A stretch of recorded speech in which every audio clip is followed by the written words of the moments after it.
एक गांव में दो दोस्त अहमद और बिलाल रहते थे। दोनों का बचपन एक साथ गुजरा था और उनकी दोस्ती की मिसालें गांवों के हर फर्द की जबान पर थीं। अहमद का ताल्लुक एक मुतवस्सित घराने से था, जबकि बिलाल एक अमीर जमींदार के बेटे थे। दोनों के मिजाज, हालात और जिंदगी के मियार मुख्तलिफ होने के बावजूद उनकी दोस्ती इतनी गहरी थी कि कोई भी उन्हें अलग नहीं कर सकता था। दोनों दोस्त हर वक्त एक दूसरे के साथ हंसी खुशी वक्त गुजारते और एक दूसरे की हर मुश्किल में मदद करते। अहमद पढ़ाई में दिलचस्पी लेता था और हमेशा अच्छे नंबरों से कामयाब होता। वो चाहता था कि मुस्तकबल में हमेशा अच्छे नंबरों से कामयाब होता, एक काबिल इंसान बने और अपनी मेहनत से अपने खानदान का नाम रोशन करे।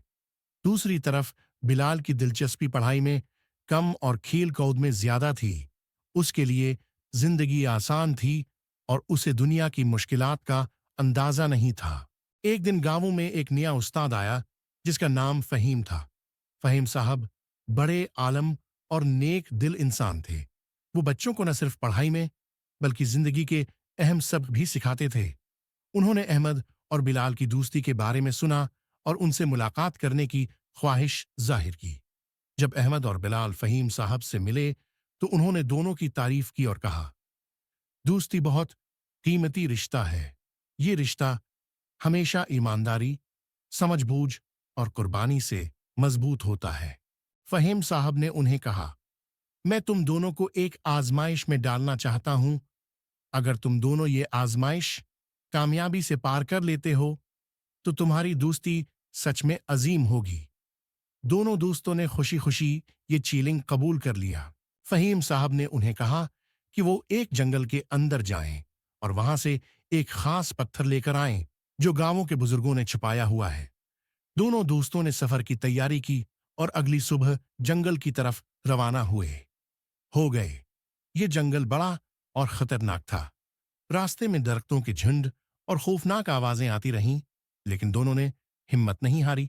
चलते चलते शाम हो गई और रास्ता भी गुम हो गया। अहमद ने बिलाल से कहा, दोस्त, हमें जल्दी रास्ता तलाश करना होगा, वरना रात यहां गुजारना हमारे लिए मुश्किल हो जाएगा। बिलाल थक चुका था और वो मजीद चलने से कासर था। उसने कहा, अहमद, मैं मजीद चल नहीं सकता, हमें यहीं रखकर रात गुजारनी चाहिए। अहमद ने अपने दोस्त का हाथ थामते हुए कहा, मैं तुम्हारे बगैर कहीं नहीं जाऊंगा। हम दोनों ने साथ ही ये सफर शुरू किया था और साथ ही खत्म करेंगे। दोनों दोस्त एक दरख्त के नीचे बैठ गए और रात के अंधेरे में आराम करने की कोशिश की। रात का वक्त था।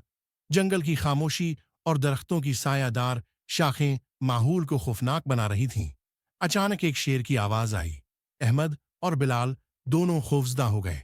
अहमद ने जल्दी से बिलाल को दरख्त पर चढ़ने का मशूरा दिया, लेकिन बिलाल थिकन की वजह से चढ़ नहीं सका। अहमद ने फौरन अपने दोस्त की मदद की और उसे ऊपर चढ़ा दिया। खुद भी मुश्किल से दरख्त पर चढ़ गया। शेर थोड़ी देर वहां घूमता रहा और फिर चला गया। जब खतरा टल गया तो बिलाल ने कहा, अहमद, अगर तुम ना होते तो शायद आज मैं अपनी जान से हाथ धो बैठता।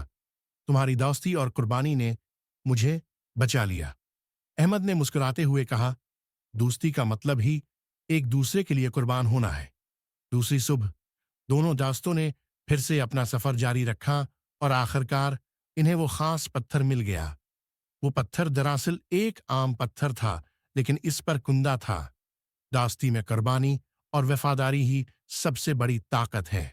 जब दोनों दोस्त पत्थर लेकर गांव पहुंचे तो फहीम साहब ने उन्हें खुशी से गले लगाया और कहा, तुम दोनों ने साबित कर दिया कि हकीकी दोस्ती मुश्किलात के बावजूद भी कायम रहती है। तुम्हारी कुर्बानी और वफादारी ने तुम्हारी दोस्ती को मजबूत बना दिया है। याद रखो, जिंदगी में ऐसे ही दोस्त की जरूरत होती है जो मुसीबत में साथ खड़ा हो। इस दिन के बाद अहमद और बिलाल की दोस्ती और भी गहरी हो गई।